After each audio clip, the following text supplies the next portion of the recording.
So let's say I make $1 million. I don't want to pay tax on that. So I take that $1 million, instead of spending it on something stupid, I buy a piece of real estate.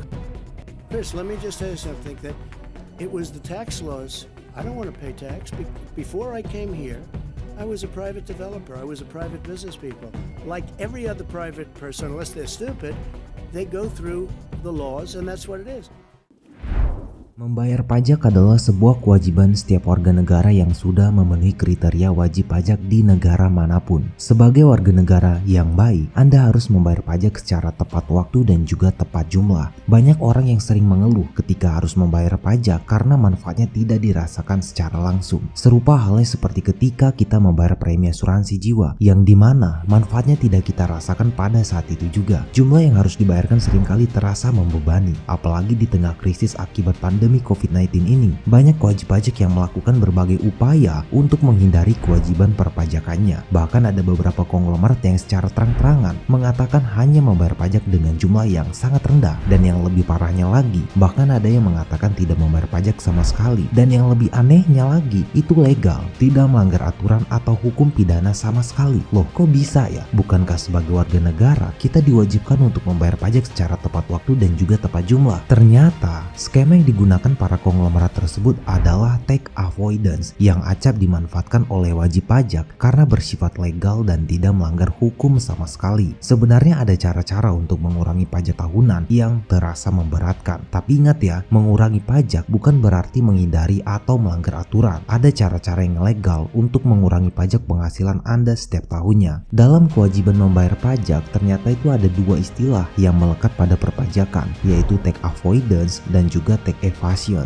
Tax avoidance adalah usaha yang dilakukan untuk menghindari pajak atau penghindaran pajak yang bertujuan untuk meringankan beban pajak dengan cara mencari dan memanfaatkan ketentuan perpajakan di suatu negara. Sedangkan tax evasion adalah penggelapan pajak yang dilakukan oleh wajib pajak untuk mengurangi jumlah pajak yang harus dibayarkan atau sama sekali tidak membayarkannya dengan cara-cara yang ilegal. Jika dilihat dari definisinya, kedua istilah tersebut memang terlihat sama karena keduanya sama-sama melanggar ketentuan perpajakan. Namun keduanya juga memiliki beberapa perbedaan dari berbagai sisi. Supaya lebih jelas, mari kita kenali lebih jauh soal apa itu tax avoidance dan juga tax evasion. Namun sebelum itu pastikan Anda sudah subscribe pada channel ini, sebab dukungan Anda adalah tujuan bagi kami. Kita akan mulai dari yang pertama nih, yaitu tax evasion. Tax evasion adalah pelanggaran perpajakan dalam melakukan skema penggelapan pajak. Penggelapan pajak yang dimaksud adalah melakukan pengurangan jumlah pajak yang harus dibayarkan, bahkan hingga tidak membayar pajak terutangnya lewat cara-cara yang ilegal. Berawal dari usaha-usaha kecil untuk memperkecil jumlah pajak terhutang atau menggeser beban pajak yang terhutang dengan melanggar ketentuan yang berlaku. Penghindaran pajak yang dilakukan berulang bisa menjadi pemicu wajib pajak dalam melakukan penggelapan pajak. Seringkali persepsi bahwa pajak akan mengurangi jumlah pendapatan yang diperoleh wajib pajak yang memicu untuk melakukan berbagai upaya untuk menghindari pajak secara ilegal. Dalam hal pelanggaran yang dilakukan adalah wajib pajak cenderung melakukan upaya untuk tidak melaporkan jumlah pajak yang sebagaimana mestinya. Tentu hal ini termasuk tindakan kriminal karena menyalahi aturan yang berlaku dan mencakup perbuatan sengaja tidak melaporkan secara lengkap serta menyembunyikan sebagian dari penghasilan wajib pajaknya. Bentuk tax evasion yang parah adalah jika wajib pajak tidak sama sekali melaporkan penghasilannya atau not reporting of income. Salah satu contoh tax evasion yang sering ditemukan adalah wajib pajak tidak melaporkan sebagian atau seluruh penghasilannya ke dalam SPT, membebankan biaya-biaya yang tidak seharusnya dijadikan pengurangan dalam penghasilan yang bertujuan untuk meminimalkan beban pajak serta memperbesar biaya dengan cara yang fiktif. Cara-cara yang ditempuh sudah pasti secara ilegal sehingga menimbulkan kerugian bagi pendapatan negara. Tentu akan ada sanksi bagi wajib pajak yang melakukan tax evasion, bisa dengan hukuman yang ringan hingga berat tergantung dari pelanggaran apa saja yang dilakukan oleh wajib pajak. Penegakan hukum ringan biasanya pada pelanggaran hukum yang sifatnya administratif, yakni berupa bunga atau juga denda. Sedangkan untuk penegakan hukum berat akan dikenakan kepada pihak yang melakukan tindak pidana perpajakan, yaitu sanksi yang dikenakan adalah sanksi pidana. Sedangkan untuk tax avoidance atau penghindaran pajak merupakan suatu skema penghindaran pajak untuk tujuan meminimalkan beban pajak dengan cara memanfaatkan celah atau loophole ketentuan perpajakan dari suatu negara. Menurut salah satu ahli,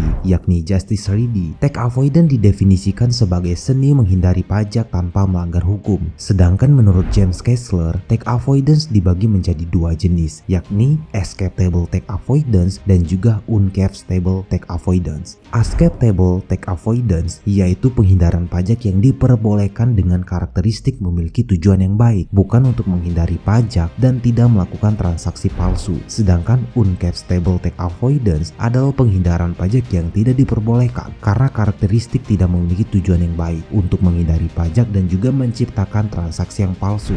Dalam konteks perpajakan internasional, ada berbagai skema yang umumnya dilakukan oleh perusahaan multinasional untuk menghemat pengeluaran pajak atau biasa dikenal sebagai tax planning untuk meminimalkan pajak terhutang melalui skema yang sudah diatur dalam undang-undang perpajakan serta bersifat tidak menimbulkan perselisihan antara wajib pajak dan juga otoritas pajak. Praktik ini boleh dilakukan karena wajib pajak hanya memanfaatkan celah atau loophole seperti mengambil ketentuan yang sebesar-besarnya dari ketentuan mengenai pengecualian dan juga pemotongan atau pengurangan yang diperkenankan. Adapun contohnya sebagai berikut. Yang pertama yaitu transfer pricing. Transfer pricing adalah suatu kebijakan yang diatur oleh perusahaan untuk menentukan harga transfer atas suatu transaksi. Contohnya begini, sebuah perusahaan bernama PT Deka yang berkedudukan di negara Malaysia dengan tarif pajak sebesar 20% dan memiliki anak perusahaan di Indonesia dengan tarif pajak sampai 30%, yaitu bernama PT Mega yang bergerak di bidang pakaian. Untuk memproduksi pakaian jadi di Indonesia, PT Mega memperoleh bahan baku dari PT Deka dengan harga yang wajar di pasar impor sebesar $5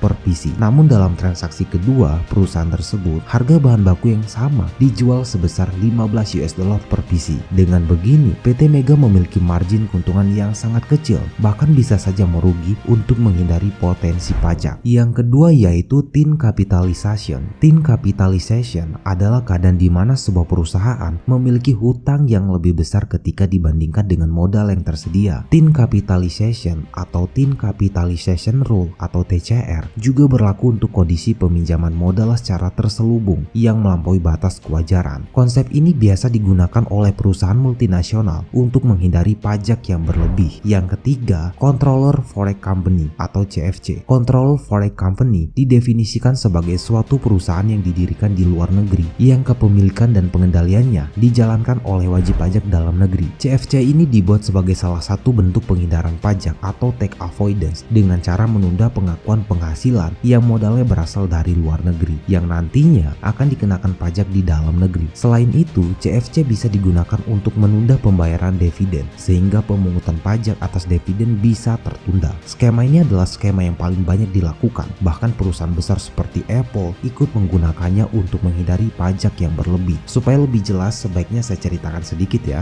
Jadi kantor pusat perusahaan Apple itu lokasinya ada di Amerika Serikat dengan tarif pajak yang sangat tinggi yaitu 35%. Karena tarif pajak tersebut terlalu besar, maka perusahaan Apple mendirikan 3 anak perusahaan dengan kepemilikan saham 100% atau wholly owned subsidiaries yang berlokasi di Irlandia dengan tarif pajak yang lebih rendah yaitu 12,5%. Ketiga perusahaan yang dimaksud adalah Apple Operation International atau AOI, Apple Operation Eropa atau AOE, dan Sales International atau ASI. Dari 3 anak perusahaan Apple tersebut, AOI dan ASI adalah perusahaan yang memiliki peran kunci terkait penerapan teknik double non-taxation. Apple Operation International atau AOI digunakan oleh Apple sebagai perusahaan induk untuk memanfaatkan celah hukum yang ada di Irlandia dan juga Amerika. AOI juga membawahi AOE dan ASI serta beberapa anak perusahaan distributor untuk pangsa pasar di Eropa dan juga Asia. Yang menariknya, meski memiliki 3 direktur, AOI tidak memiliki pegawai sama sekali. 3 dari 2 direktur AOI berasal dari Apple dan tinggalnya di Amerika dan seluruh rapat direksi dilakukan di Amerika. Tapi AOI secara legal terdaftar di Irlandia, namun pusat manajemen dan pengendaliannya berada di Amerika Serikat. Meski terdaftar di Irlandia, AOI bukanlah corporate tax residency di Irlandia. Hal ini karena definisi legal dari corporate tax residency di Irlandia semata-mata merujuk di mana lokasi perusahaan yang menjadi pusat manajemen dan juga pengendalian perusahaan berada. Dalam hal ini ada di Amerika Serikat. Sementara itu, AOI juga bukanlah tax residency di Amerika. Kenapa? Karena hukum pajak Amerika menerapkan bahwa status residensi sebuah perusahaan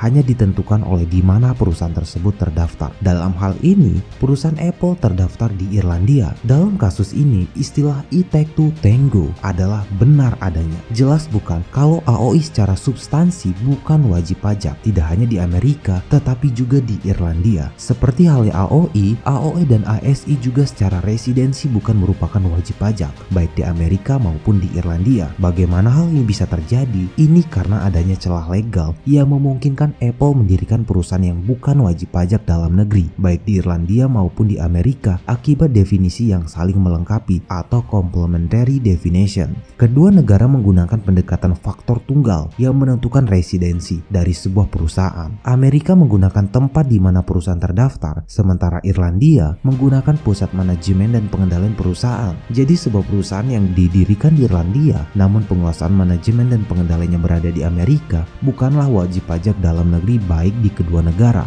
Jadi kesimpulannya, sebenarnya membedakan tax evasion atau penggelapan pajak dan juga tax avoidance atau penghindaran pajak adalah dari sisi legalitasnya.